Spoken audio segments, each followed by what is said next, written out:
नमस्कार, ऑपरेशन पाकिस्तान देख रहे हैं आप। मैं हूं आपके साथ पूजा। हाल के दिनों में ऐसा लगा था कि अमेरिका ईरान तनाव कुछ हद तक ठंडा पड़ रहा है। डोनाल्ड ट्रंप ने सैन्य कार्रवाई की खुली धमकियों से पीछे हटने के संकेत दिए थे। इसकी वजह थी ईरान का यह भरोसा कि हिरासत में लिए गए प्रदर्शनकारियों को फांसी नहीं दी जाएगी। लेकिन ये राहत ज्यादा देर तक टिक नहीं सकी। अब ईरान ने खुद पलटकर साफ कहा है कि प्रदर्शनकारियों को माफी देने की कोई भी योजना नहीं है। ईरान ने राष्ट्रपति डोनाल्ड ट्रंप को सीधी और कड़ी चेतावनी दी है कि अगर तेहरान पर किसी भी तरह का हमला हुआ तो उसे पूर्ण युद्ध माना जाएगा। पर ईरान अमेरिका के बीच टकराव पाकिस्तान के लिए मुसीबत भरा है। अगर ईरान पर सैन्य कार्रवाई होती है तो पाकिस्तान की मुसीबत बढ़ेगी। पाकिस्तान अगर अमेरिका के साथ गया तो ईरान नाराज हो जाएगा। अगर ईरान के साथ झुका तो अमेरिका की आर्थिक और कूटनीतिक मार होगी। तो ईरान पर अटैक को लेकर कैसे फंसा पाकिस्तान, आपको बताएंगे। साथ ही ट्रंप के पीस प्लान को लेकर पाकिस्तान फंस गया है। गाजा में शांति स्थापना के लिए ट्रंप के बोर्ड ऑफ पीस में पाकिस्तान के शामिल होने पर इजराइल ने सख्त ऐतराज जताया है। इजराइल के अर्थव्यवस्था मंत्री नीर बरकत ने किसी भी अंतर्राष्ट्रीय शांति या संक्रमण बल में पाकिस्तान की भूमिका को पूरी तरह से खारिज कर दिया है। तो पाकिस्तान के आंतरिक हालात भी बिगड़ते जा रहे हैं। आंतरिक सुरक्षा पर सवाल है। पाकिस्तान के खैबर पख्तूनख्वा प्रांत में एक शादी समारोह के दौरान आत्मघाती हमला हुआ है, जिसमें कई लोगों के मारे जाने की खबर है।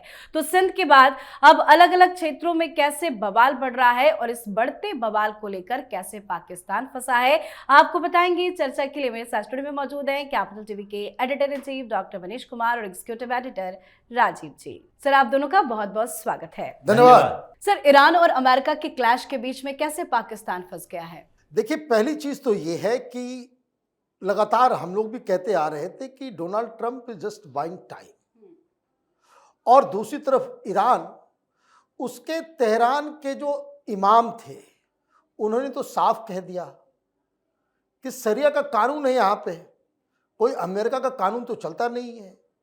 ये ट्रंप, ये यूरोपियन, ये लेफ्ट लिबरल कबाल, इन लोगों को समझ में आती नहीं बात। मस्जिदों को तोड़ा गया है, 200 मस्जिद तोड़े गए हैं विरोधियों के द्वारा। आप मस्जिद पे हमला किया आपने, तो आपने इस्लाम को खारिज किया और इस्लाम के ऊपर आपने हमला किया है। इसकी तो शरिया कानून में सजाए मौत है। इसको तो कोई इमाम या खामनेई भी उसको वापस नहीं कर सकता। दिस इज बेसिक फंडामेंटल शरिया लॉ। तो वो तो डोनाल्ड ट्रंप अपने मन से ही कह रहे थे कि माफ कर दिया, ये कर दिया, वो कर दिया। वो होना है नहीं, वहां पे शरिया का कानून लागू है। अब वो टाइम भी बाय कर रहे थे। ईरान भी इस चीज को जान रहा था कि आज न कल जो है ऐसे ही थोड़ी सारा जो बेरा जो है वो ईरान के तट पे भेजा गया है। उसमें पैसे लगते हैं, बहुत रिसोर्स का काम है वो। अब इसका मतलब ये है कि एमिनेंट, और उसमें भी जो संकेत मिल रहे हैं कि तमाम एम्बेसी के लोग, जब मॉस्को के रशियन एम्बेसडर और सारे लोगों को कहा गया है कि वापस मॉस्को आ जाओ, अब लोग छोड़ के जा रहे हैं। पहले क्या था? पहले स्थिति ये थी कि सबको ये एडवाइजरी दी जा रही थी अलग अलग एम्बेसीज को कि कोई बाहर ना निकलो, सुरक्षित रहो। अभी सबको वापस बुलाया जा रहा है। दूसरी चीज, तमाम देशों से जो प्लेन्स जो आ जा रही थी सब आज कैंसिल कर दिया गया। इसका मतलब ये है कि there is a clear cut indication कि युद्ध होगा। अब युद्ध कब होगा? अब देखिए, यही बात तो मैं कह रहा था कि कल भी, कि आप उधर अमेरिका से बातचीत कर रहे हो और उधर जो है युद्ध शुरू हो जाए। पाकिस्तान तो फंस गया, पाकिस्तान तो निपट गया। कारण ये है कि फिर आप मुस्लिम उम्मा, इस्लाम और ये तमाम चीजें जो अपने लोगों को समझाते हो, वो तो गई, खत्म हो गया मामला।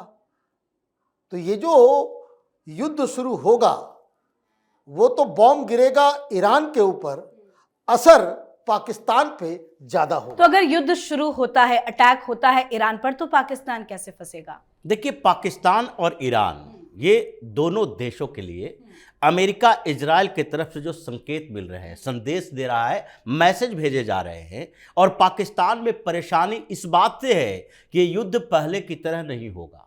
क्योंकि पिछली बार जब ईरान के ऊपर अटैक किया इजराइल ने या अमेरिका ने, तो इन लोगों ने बहाना क्या बनाया कि वहां न्यूक्लियर फैसिलिटी बढ़ाई जा रही है, और अगर एटम बम बना लेता है तो ये पूरी दुनिया के लिए खतरा है। तो पूरी दुनिया में ये मैसेज देना था कि मास डिस्ट्रक्शन के हथियार बना रहे हैं, तो इसको कंट्रोल करना पड़ेगा, एनपीटी के दायरे में लाना पड़ेगा। अब ऐसे में पाकिस्तान भी शांत होकर देख रहा था, मजबूरी थी उसकी। सारे दुनिया के सारे देश ये देख रहे थे कि नहीं नहीं, ये मामला वैसा ही है जैसे इराक का था, कि इराक में कहा मास डिस्ट्रक्शन वेपन बना रहा है सद्दाम हुसैन, तो उसके खिलाफ कार्रवाई करनी पड़ेगी। अब अभी की स्थिति कुछ और है।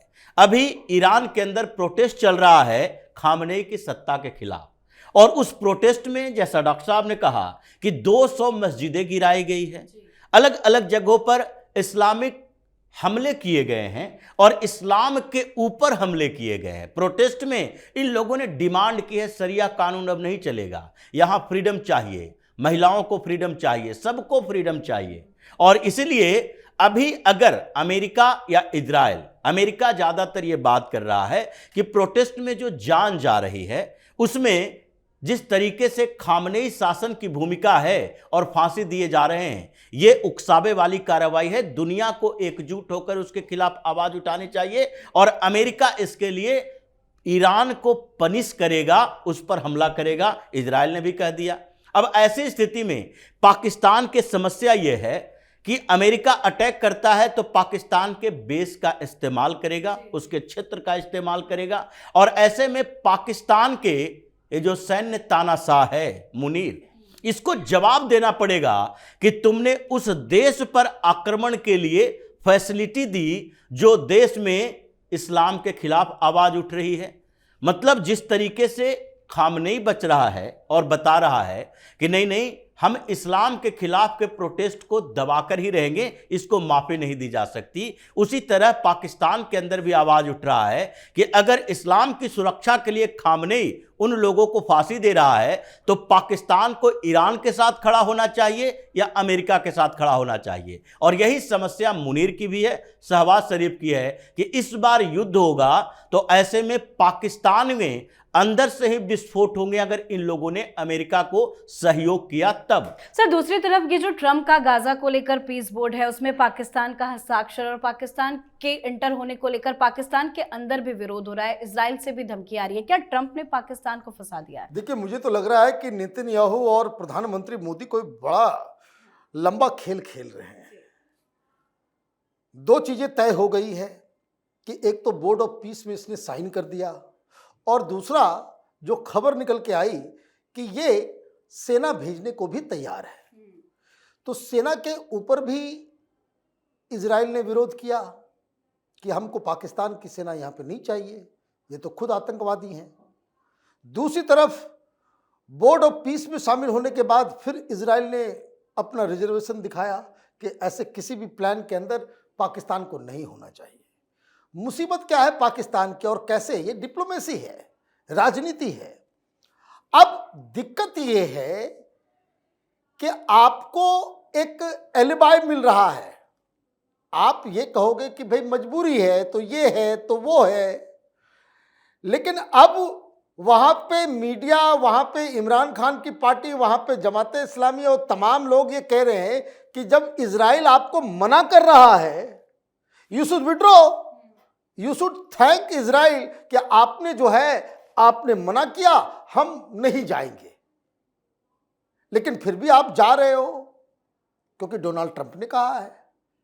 तो इसका मतलब ये है कि आप बिना किसी पार्लियामेंट के, बिना कैबिनेट के, बिना कोई जन समर्थन के आपने एक ऐसा फैसला लिया जहां यू आर अनवारंटेड, और फैसला ऐसा कि पाकिस्तान की पूरी फिलॉसफी, पाकिस्तान के फॉरेन पॉलिसी के बेसिक पिलर्स और इजराइल को आप मान्यता देने वाला फैसला आप ले रहे हो। तो ये तो बहुत ही ज़्यादा, मतलब अगर कोई अक्लमंद होता लेकिन इंडिपेंडेंट होता ये तो चाटुकारिता और पूरी तरह से गुलाम बन गया अमेरिका का।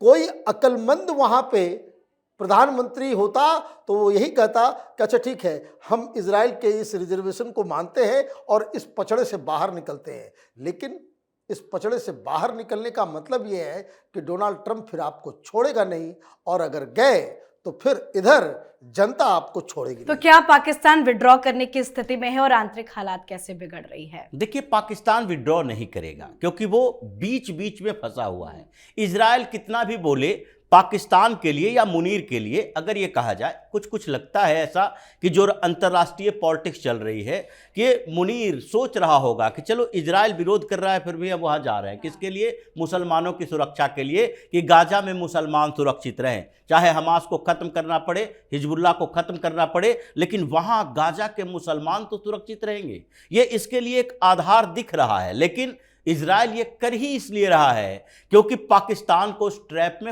फंसाया जा सके। ये प्रधानमंत्री मोदी और नेतन्याहू के बीच की बात, जैसा डॉक्टर साहब ने बोला कि ये दोनों के बीच बातचीत क्या हुई, इतने समय के बाद अचानक गाजा पीस प्लान को लेकर नेतन्याहू प्रधानमंत्री मोदी से बात करते हैं और पीएम मोदी कहते हैं कि नहीं, अभी तो सारी चीजें हम आपके समर्थन में हैं, लेकिन एक बार अभी कुछ समय के लिए भारत आइए। जैसे यूएई के प्रेसिडेंट को बुलाया गया और उसके बाद यहां से जाने के बाद उन्होंने कॉन्ट्रैक्ट ही साइन नहीं किया और पाकिस्तान को अरबों डॉलर का झटका दिया। तो उसी तरीके से नेतन्याहू को बुला रहे हैं, बातचीत होगी और उसमें यह डील हुई होगी। पाकिस्तान को वहां पर बुलाना जरूरी है। ट्रंप खेल रहे हैं, हम भी उसमें कुछ खेल लें, इसलिए परेशानी तो उनके अंदर है और उसका असर पाकिस्तान के अंदर दिख रहा है। अलग अलग इलाकों में विद्रोह, प्रदर्शन, विरोध, हंगामा, पॉलिटिकल पार्टियां उसके विरोध में हैं और अब तो उन आतंकी संगठन या फिर कहा जाए सेपारेटिस्ट मूवमेंट चलाने वाले उन संगठनों में फिर से जान आ गई है। ये टीटीपी के खिलाफ कार्रवाई कर रहे हैं और टीटीपी वाले अब सुसाइड बमर का इस्तेमाल कर रहे हैं पाकिस्तान के अंदर। डर तो मुनीर के लिए है कि जब आत्मघाती दस्ता किसी ने तैयार कर लिया तो उसको फिर सोचना नहीं होता है कि किस जगह पर वो विस्फोट कर सकता है, क्योंकि वो मरने के लिए तैयार है। और ये टीटीपी का अटैक है, इसे तो एक्सेप्ट कर लिया पाकिस्तान ने भी। उसी तरह के सिंध वाले में अभी धीरे धीरे खबर आ रही है कि कराची में जो विस्फोट हुआ, आगजनी हुई, उसमें कहीं ना कहीं आतंकी साजिश की ओर इशारा कर रहा है। ये पाकिस्तान के पुलिस और एजेंसियां बता रही है, अभी तक कंफर्म नहीं किया लेकिन यह बताया जा रहा है। इसका मतलब सिंध हो, बलूचिस्तान हो, खैबर पख्तूनख्वा हो या पंजाब हो, हर जगह पर आग लगी हुई है। और इधर पीओके में भारत ने कुछ नया करने के लिए सोच ही रखा है। तो अभी जो 4 प्रांत उसके हैं वो चारों में अशांति फैली है। कब ज्यादा विस्फोट हो, कब कम हो, ये तो आगे आने वाले समय में बढ़ता ही लेकिन रहेगा। सुरक्षा व्यवस्था को लेकर भी तो सवाल है ना, क्योंकि शादी समारोह ऐसे कार्यक्रम में भी हमला हो जा रहा है। देखिए, शादी समारोह हो या मॉल हो या दुकान हो, जब स्टेट से लड़ा जाता है तो उस समय उन लोगों के लिए सरकार को कटघरे में खड़ा करना है, सुरक्षा की चूक दिखानी है। और ऐसी स्थितियों में वो जहां भी हमला करेगा वो दिखाएगा कि पाकिस्तान असुरक्षित है, सेना सुरक्षा नहीं दे सकती, पुलिस कुछ कर नहीं सकता है, इसलिए उसका अधिकार का क्षेत्र धीरे धीरे बढ़ रहा जी, है। बहुत बहुत धन्यवाद सर आप दोनों का। धन्यवाद। तो ट्रंप के बोर्ड ऑफ पीस में शामिल होकर पाकिस्तान बुरी तरह से फंस गया है। पाकिस्तान की विपक्षी पार्टियों ने गाजा पीस बोर्ड में पाकिस्तान की भागीदारी को लेकर जोरदार तरीके से विरोध दर्ज कराया है। पाकिस्तान के विपक्षी नेताओं का कहना है कि यह फिलिस्तीनियों के साथ धोखा है। अमेरिकी राष्ट्रपति डोनाल्ड ट्रंप को खुश करने के लिए शहबाज शरीफ की सरकार ने घुटने टेक दिए हैं और यह विरोध लगातार बढ़ता जा रहा है। साथ ही ईरान पर अटैक का खतरा पाकिस्तान के लिए और खतरा बनता जा रहा है। तो आप भी अपनी राय कमेंट करके लिखिए। देखते रहिए कैपिटल टीवी। नमस्कार।